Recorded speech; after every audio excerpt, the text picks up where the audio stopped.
Hello everyone, welcome to chemistry. आज अपना शानदार टॉपिक पढ़ने जा रहे हैं जिसका नाम है Rutherford atomic model. Atomic model यानी जब जब जिसने शुरुआत करी है एटम को पढ़ने की, ठीक है, तब तक कुछ ना कुछ नया जरूर मिला है। एटम एक महासागर है, उसको पढ़ना इतना आसान नहीं है। देखो बहुत सारे मॉडल्स आए, लेकिन आज भी थॉमसन मॉडल से स्टार्ट करते हैं। कोई भी पढ़ा है, लेकिन एटॉमिक मॉडल कहाँ से स्टार्ट करता है? Thomson atomic model. बहुत बेसिक सा मॉडल, सबने पढ़ा हुआ, तरबूज वाला मॉडल, ठीक है। तो अब नेक्स्ट कौन सा पढ़ रहे हैं हम? Rutherford atomic model. रदरफोर्ड ने क्या बताया था? रदरफोर्ड ने यूज किया था अल्फा रे स्कैटरिंग एक्सपेरिमेंट। एक एक्सपेरिमेंट करवाया जिसका नाम था क्या? अल्फा रे स्कैटरिंग एक्सपेरिमेंट। अब ये अल्फा रेज क्या चीज है? अल्फा रेज देखो, अल्फा रेज यानी positively charged species are known as alpha rays. जैसे देखो हीलियम है, एटॉमिक नंबर 2, मास नंबर 4, यानी इसके अंदर देखो इलेक्ट्रॉन्स कितने? 2, प्रोटॉन कितने? 2, न्यूट्रॉन कितने? 2। अब जैसे ही इसके अंदर से जितने इलेक्ट्रॉन्स है सारे के सारे इलेक्ट्रॉन्स निकाल लें हम, तो अगर मान लिया इसके अंदर से 2 के 2 इलेक्ट्रॉन्स निकाल दे तो क्या बना? He2 positive, helium 2 positive. अब जो ये बना इसको हम क्या बोलते हैं? एक अल्फा पार्टिकल। अल्फा पार्टिकल यानी positively charged species are known as alpha particles. इसके अंदर इलेक्ट्रॉन कितने? 0, क्योंकि 2 इलेक्ट्रॉन थे, 2 के 2 आपने निकाल दिए। प्रोटॉन कितने? 2, न्यूट्रॉन कितने? 2, ठीक है। तो अब रदरफोर्ड ने क्या किया? रदरफोर्ड ने क्या किया कि रदरफोर्ड ने लिया एक रेडियो एक्टिव सब्सटेंस लिया, जैसे रेडियम और पोलिनियम ले लिया, ठीक है। अब रेडियो एक्टिव सब्सटेंस के अंदर से जब इसने अल्फा पार्टिकल्स या फिर अल्फा रेज पास करी और यहां से बम्बार्डमेंट करवाई, किसके ऊपर? गोल्ड की फॉइल के ऊपर, ठीक है। अब गोल्ड की फॉइल के ऊपर जब इसने बम्बार्डमेंट करवाई तो जो अल्फा रेज या फिर अल्फा पार्टिकल्स हैं उनकी जो एक तो नेचुरल स्पीड थी, अब उस स्पीड को बढ़ाने का काम किसने किया? साइक्लोट्रॉन ने, ठीक है। ये साइक्लोट्रॉन क्या चीज है? अब साइक्लोट्रॉन अभी के लिए सिर्फ इतना याद रखना, साइक्लोट्रॉन पॉजिटिवली चार्ज स्पीशीज की स्पीड बढ़ाने का काम करते हैं, यानी स्पीड किसने बढ़ाई? साइक्लोट्रॉन ने, ठीक है। बाकी फिजिक्स में आप पढ़ते हो, अच्छे से पढ़ना, मौका मिलेगा आपको, ठीक है। नेक्स्ट देखो, अब यहां से जब अल्फा पार्टिकल्स की बम्बार्डमेंट कराई, अब अल्फा पार्टिकल्स जब निकले यहां से तो हर डायरेक्शन में निकले, चारों तरफ, ठीक है। तो यहां पे लगाई गई क्या? Lead slit. लेड स्टील का काम क्या था? बाकी अल्फा पार्टिकल्स तो इसने लेड की स्लिट ने एब्जॉर्ब कर लिए, तो जो अल्फा पार्टिकल्स थे उनको एक डायरेक्शन प्रोवाइड करा दिया, किसने? लेड की स्लिट ने। अब लेड की स्लिट ने डायरेक्शन प्रोवाइड कराने के बाद जो अल्फा पार्टिकल्स डायरेक्टली किसके ऊपर अटैक करते हैं? गोल्ड की फॉइल के ऊपर। जब गोल्ड की फॉइल से यानी अल्फा पार्टिकल्स टकराते हैं तो क्या होता है? कोलिजन होता है। अब वो कोलिजन कौन सा होता है? इन इलास्टिक, बहुत इंपॉर्टेंट, इन इलास्टिक कोलिजन। कोई नहीं बताता, ठीक है, क्यों? आता ही नहीं केमिस्ट्री में, फिजिक्स का पॉइंट है। देखो कैसे इन इलास्टिक कोलिजन, वैसे तो कोलिजन आप पढ़ोगे, फिजिक्स में पढ़ते हैं कैसे? In elastic collision, oblique collision, तो ये सारे टाइप्स किसके हैं? कोलिजन के। लेकिन हमारे काम का क्या है यहाँ पे? हमारे काम का इतना है कि यानी यहाँ से जब अल्फा पार्टिकल्स आए गोल्ड की फॉइल के साथ टकराए तो कोलिजन हुआ। इस कोलिजन से देखो काफी सारे क्वेश्चन उठते हैं यहाँ पे। पहली बात तो देखो, इसने हीलियम क्यों यूज किया? पॉजिटिवली चार्ज स्पीशीज थी, तो पॉजिटिवली चार्ज में क्या हीलियम यूज करना जरूरी था? हीलियम से बढ़ के भी कुछ कर सकते थे, लिथियम कर सकते, बेरिलियम, बोरॉन, कार्बन, इतने सारे एलिमेंट्स हैं, उनको यूज क्यों नहीं किया? दूसरी बात, जो गोल्ड की फॉइल ही क्यों ली? यहाँ पे एल्यूमिनियम की फॉइल भी तो ले सकते थे, एल्यूमिनियम की फॉइल क्यों नहीं ली? ठीक है।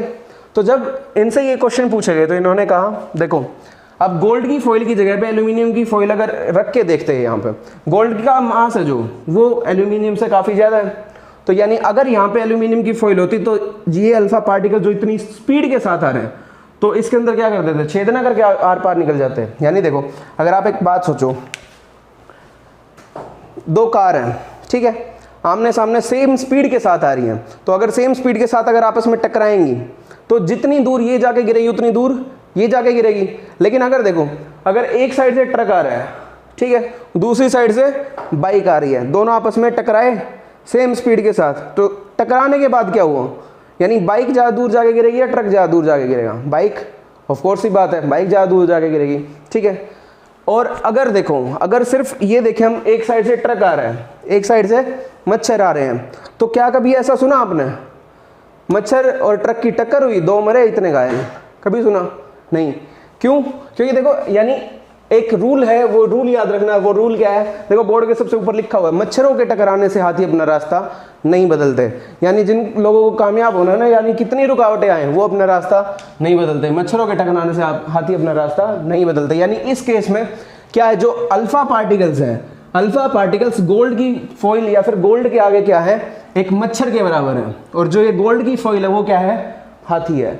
ठीक है, यानी अल्फा पार्टिकल्स जब इसके अंदर जब किससे, गोल्ड की फॉइल से टकराते हैं तो उस टाइम पे क्या होता है, बहुत सारे पैटर्न ऑब्जर्व करते हैं, और वो पैटर्न किस पे दिखाई देते हैं, इस स्क्रीन के ऊपर। ठीक है, अच्छा ये क्यों लिया हीलियम 2 पॉजिटिव, हीलियम 2 पॉजिटिव इसलिए लिया क्योंकि इसका मास कम था, जितना मास कम होगा उतनी स्पीड ज्यादा होगी। ठीक है, इसके बाद देखो, अब जब ये अल्फा पार्टिकल यानी यहाँ पे जो पैटर्न ऑब्जर्व हुए, वो इस स्क्रीन के ऊपर जो पैटर्न ऑब्जर्व हुए वो 3 टाइप के पैटर्न्स मेनली आए हमारे। ठीक है, यानी देखो अब इसको यहाँ पे देखते हैं ध्यान से, जैसे ये मान लिया एक एटम है। ठीक है, ये एटम है। अब एटम के अंदर सबसे पहले टाइप के पार्टिकल्स, यानी अगर टाइप 3 के पार्टिकल्स को देखें हम, जब ये एंटर करते हैं तो देखो ये जब यहाँ से आए अंदर, जहाँ से आए वहीं से बाहर निकल गए। जब ये बाहर निकले, ठीक है, यानी देखो जनरली क्या होता है, जब भी कोई भी मैच होता है, जैसे मान लिया क्रिकेट का मैच है, क्रिकेट में धोनी खेल रहे हैं, धोनी आउट हो गया है, बाहर आते क्या होता है, मीडिया वाले पहुंच जाते हैं माइक के साथ, हाँ जी सर आपने अंदर क्या किया या फिर क्या देखा। तो इनसे जब ये टाइप 3 के पार्टिकल्स जब बाहर निकले तो इनसे मीडिया वाले पहुंच गए, एक क्वेश्चन पूछा गया, बोले बताओ आपने अंदर क्या देखा। तो इन्होंने कहा कि अंदर कुछ नहीं है, कोई डरने की बात नहीं, कोई कुछ नहीं कहता, आप आराम से जाओ घूम के आओ। ठीक है, तो इनकी बात सुन के टाइप 2 के पार्टिकल्स में जोश आया कि हम भी जाके देखेंगे अंदर क्या है। ठीक है, तो जब टाइप 2 के पार्टिकल्स एटम के अंदर घूमने गए तो इनकी जिंदगी में कुछ बदलाव आया। ठीक है, यानी इनके साथ कुछ तो दुर्घटना घटी है अंदर। ठीक है, तो इनसे पूछने के लिए टाइप मीडिया वाले फिर पहुंच गए, बताओ आपने अंदर क्या देखा। तो इन्होंने क्या बोला, इन्होंने बोला कि अंदर कुछ तो है। ठीक है, अंदर कुछ तो है, लेकिन अंदर जो भी जाओ संभल के जाओ थोड़ा, लेकिन अंदर कुछ तो है। इनको पता, इनको भी नहीं था कहाँ पे और क्या है, लेकिन इन्होंने बताया कि अंदर कुछ तो है। ठीक है, फिर इनकी सुन के टाइप 1 के पार्टिकल्स में थोड़ा जोश आया कि हम जाके देखते हैं अंदर कौन है। तो जब टाइप 1 के पार्टिकल्स अंदर जाते हैं तो डायरेक्ट जहाँ से जाते हैं वहीं से लौट के आते हैं। कुछ ऐसा लगता है कि गए थप्पड़ खा के किसी ने भगा दिया, जहाँ से गए थे वहीं से लौट के आए। ठीक है, यानी कुछ कह सकते हैं कि लौट के बुद्धू घर को आए। तो इनसे सेम क्वेश्चन इनसे भी पूछा गया, हाँ जी सर आपने क्या देखा अंदर। तो इन्होंने बताया क्या, इन्होंने कहा कि अंदर जो कुछ भी है बहुत कठोर दिल का इंसान है, तो ऐसे ही मत चले जाना, पूरी तैयारी के साथ आना, क्योंकि जाते ही क्या करता है, भगा देता है, मार के भगा देता है और तो और। ठीक है, तो इन्होंने क्या बताया, अंदर जो बैठा है वो बहुत कठोर दिल का इंसान है। ठीक है, यानी जो टाइप 3 के पार्टिकल्स थे उन्होंने बताया अंदर कुछ नहीं है, यानी मैक्सिमम पार्ट कैसा है, होलो है। ठीक है, टाइप 2 के पार्टिकल्स गए, टाइप 2 के पार्टिकल्स ने बताया अंदर कुछ तो है, यानी अंदर कुछ कंसंट्रेटेड चीज है। फर्स्ट टाइप के पार्टिकल्स जब अंदर गए तो इन्होंने क्या बताया, अंदर बहुत कठोर चीज है। ठीक है, यानी देखो अब रदरफोर्ड ने जब इतने सारे ये 3 टाइप के पैटर्न्स ऑब्जर्व किए तो उसने कुछ कंक्लूजन्स निकाली। वो कंक्लूजन्स क्या थी अपनी, जो टाइप 3 के पार्टिकल्स ने बताया, उसने क्या बताया, most of the alpha particles follow this pattern, यानी इस पैटर्न को बहुत सारे पार्टिकल्स ने फॉलो किया, यानी कुल मिला के कह सकते हैं 99% पार्टिकल्स टाइप 3 टाइप के थे। ठीक है, तो इसका मतलब most of the alpha particles follow this pattern which means major part of the atom is hollow, यानी इन्होंने क्या बताया कि मैक्सिमम पार्ट एटम का कैसा है, होलो है। टाइप 2 के पार्टिकल्स, नेक्स्ट कंक्लूजन किसने दी, टाइप 2 के पार्टिकल्स। टाइप 2 के पार्टिकल्स ने कहा कि few alpha particles follow this pattern which means that whole positive charge of the atom is concentrated in a very small space, यानी इन्होंने बताया कि कुछ, यानी वेरी फ्यू का मतलब क्या है, फ्यू पार्टिकल्स का मतलब है कुल मिलाकर 99% कैसे थे, थर्ड टाइप के।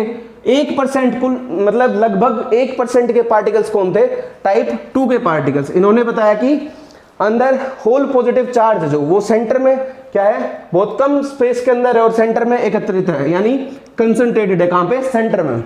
ठीक है, इसके बाद टाइप 1 ने क्या कंक्लूजन दिया, टाइप 1 ने बोला कि very few alpha particles follow this pattern which means nucleus is a rigid body, यानी टाइप 1 के पार्टिकल्स ने क्या बोला कि बहुत कम, एक तो देखो इतने कम थे कि कुल मिला के बोला जाए तो 1 20,000 में, यानी 1 आउट ऑफ 20,000 एक पार्टिकल ऐसा था जो गया और उसने बताया कि अंदर कौन जो बीच में है ना वो न्यूक्लियस है, जिसको आज हम न्यूक्लियस के नाम से जानते हैं, ठीक है। और वो कैसा है, बहुत रिजिड है, रिजिड यानी कठोर। कुल मिला के देखो इसके अंदर हमें 3 शब्द याद रखने हैं। टाइप 3 ने क्या बताया, मैक्सिमम पार्ट कैसा है, होलो है। टाइप 2 के पार्टिकल्स ने क्या बताया, मैक्सिमम पार्ट कैसा है, कंसंट्रेटेड है। टाइप 1 के पार्टिकल्स ने क्या बताया, जो सेंटर में जो कंसंट्रेटेड चीज है उसको वो कैसा है, रिजिड बॉडी है। रिजिड यानी कठोर दिल का इंसान है। तो रदरफोर्ड एटॉमिक मॉडल में कुछ अभी के लिए इतना ही। बाकी अगर आपको पीडीएफ में नोट्स वगैरह की रिक्वायरमेंट है तो आप कमेंट करके बता सकते हैं। Thank you.